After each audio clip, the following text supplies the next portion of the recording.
Le budget de l'État, comment ça marche? Le budget de l'État est constitué de recettes et de dépenses.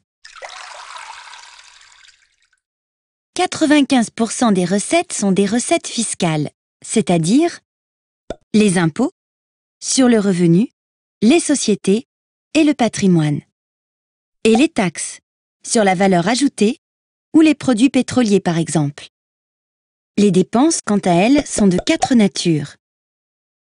Les dépenses de fonctionnement, comme les salaires des fonctionnaires. Les dépenses d'intervention, dans le domaine social et économique, comme les allocations chômage, mais aussi internationales, comme la contribution à l'Union européenne. Les dépenses d'équipement et d'investissement, la construction d'une route par exemple. Depuis plus de 30 ans, l'État dépense plus qu'il ne perçoit. On dit qu'il est en déficit budgétaire. L'État s'est endetté pour faire face à l'accumulation de ces déficits. Il faut donc ajouter un 4e poste de dépenses lié aux intérêts de cette dette. Attention, nous parlons ici de déficit budgétaire, qui ne comprend que les dépenses et les recettes de l'État, et non de déficit public, qui prend également en compte celles des collectivités territoriales et de la sécurité sociale.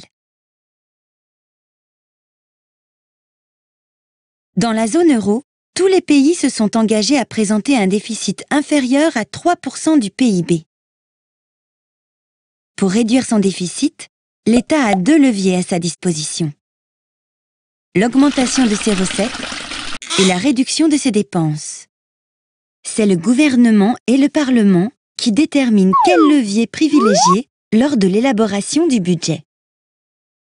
Pour cela, chaque année, de janvier à septembre, tous les ministres participent, sous la coordination du ministre du Budget, à la préparation du budget de l'année suivante, dans ce qu'on appelle le projet de loi de finances. La loi de finances doit ensuite être adoptée par le Parlement,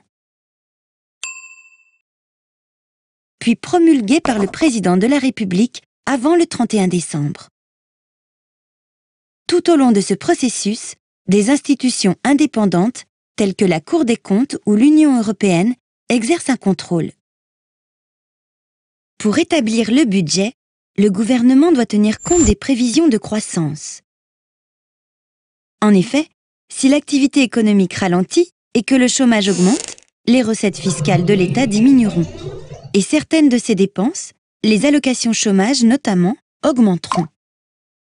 Réciproquement, les choix en matière budgétaire ont des effets sur l'activité économique.